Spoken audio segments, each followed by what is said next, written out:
Meskipun Islam dan Kristen berbeda pandangan tentang sosok Yesus, kedua agama ini juga memiliki kesamaan pandangan tentang beliau. Bahkan, Islam mungkin satu-satunya agama di luar Kristen yang memposisikan Yesus dengan sangat tinggi.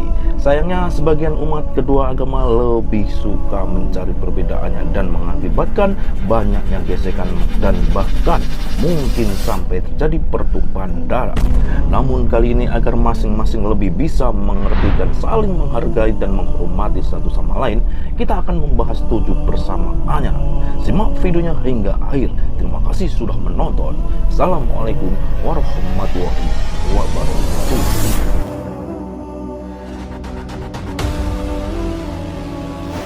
Yang pertama adalah mukjizat kelahiran Yesus. Yesus lahir dari seorang wanita terhormat yang masih suci dan belum disentuh oleh laki-laki manapun.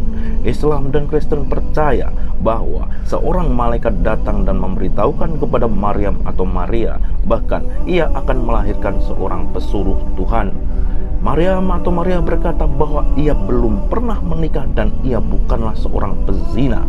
Sang malaikat memberitahukan bahwa semua itu begitu mudah bagi Tuhan. Surah 19:20 dan Matius 1:18-23. Di dalam Al-Quran, setelah putra kudus itu lahir, banyak orang menuduhnya sebagai pezina dan ingin merajamnya. Tetapi Maryam atau Maria hanya menunjuk kepada bayi yang baru lahir itu. Lalu bayi yang berusia beberapa itu berkata, "Sesungguhnya aku adalah pesuruh Tuhan dan ibuku bukanlah seorang pendosa." Berdasarkan perkataan ajaib ini, orang Yahudi kemudian percaya kepadanya dan Maryam atau Maria pun selamat dari rajam.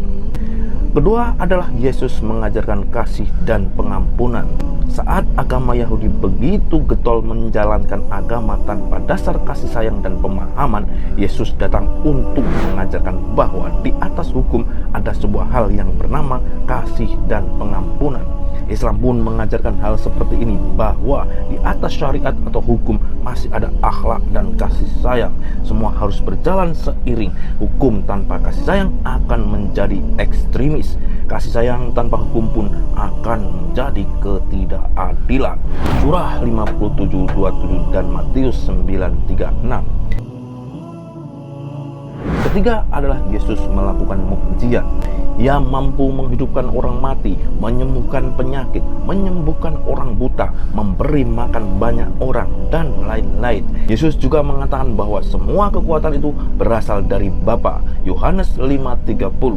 Islam pun mengakui keajaiban-keajaiban yang diperbuat Yesus, seperti membuat burung dari tanah liat dan membuatnya hidup lalu terbang. Banyak sekali ayat-ayat tentang keajaiban yang dibuat Yesus di dalam Al-Quran. Yang keempat adalah Yesus naik ke surga dan akan kembali. Muslim percaya bahwa Yesus sekarang sedang tinggal di surga. Tuhan menyelamatkan beliau dari kematian. Meskipun hal ini sedikit berbeda dengan iman Kristiani, kedua agama ini mengajarkan bahwa Yesus akan turun kembali ke bumi, menjadi hakim yang adil atas segala urusan di dunia dan membawa dunia pada kemakmuran yang sejati. Al-Quran Surah 3:55. Kelima adalah ibunda Yesus bukan untuk disembah. Islam dan Kristen percaya bahwa hanya Tuhanlah yang berhak disembah. Tidak boleh ada Tuhan selain Tuhan itu sendiri. Sehingga penyembahan terhadap apapun selain Tuhan adalah sebuah dosa besar. Quran 5:116 dan Lukas 4:8. Walaupun begitu, penghargaan Islam tentang Maryam ibunda Yesus begitu tinggi sehingga ada sebuah surah dalam Al-Quran khusus tentang beliau yang bernama Surah Maryam. Yang keenam adalah Yesus pesuruh atau messenger Tuhan. Beliau datang untuk meluruskan penyimpangan agama yang dilakukan orang-orang Yahudi di kala itu. Saat itu umat Yahudi memposisikan agama seperti alat untuk memaksakan kehendak. Mereka menggunakan bait suci untuk perdagangan, serta dengan mudah menghukum dan menghakimi orang lain. Hampir mirip dengan ormas-ormas garis keras di zaman ini. Surah 2 ayat 136 dan Yohanes 8 ayat 42. Yang terakhir, yang ketujuh adalah Yesus adalah Word of God. Islam percaya bahwa Yesus adalah Kalimatullah, firman Tuhan yang berupa kabar gembira dan berwujud Sang Mesias, Isa bin Maryam atau Yesus Son of Mary. Quran surah 3 ayat 45 dan Yohanes 1. Nah, demikianlah kesamaan pandangan ini. Semoga kedua umat yang mengimani beliau benar-benar menerapkan apa yang beliau ajarkan, sehingga kedamaian kembali hidup di tengah-tengah umat beragama dan yang sesungguhnya saling bersaudara ini. Nah, gimana menurut kalian Rebanes? Tulis komentar kalian di bawah. Bila ada salah kata dan salah informasi yang saya sampaikan, mohon maaf yang sebesar-besarnya. Wallahu a'lam bishawab. Wassalamualaikum warahmatullahi wabarakatuh.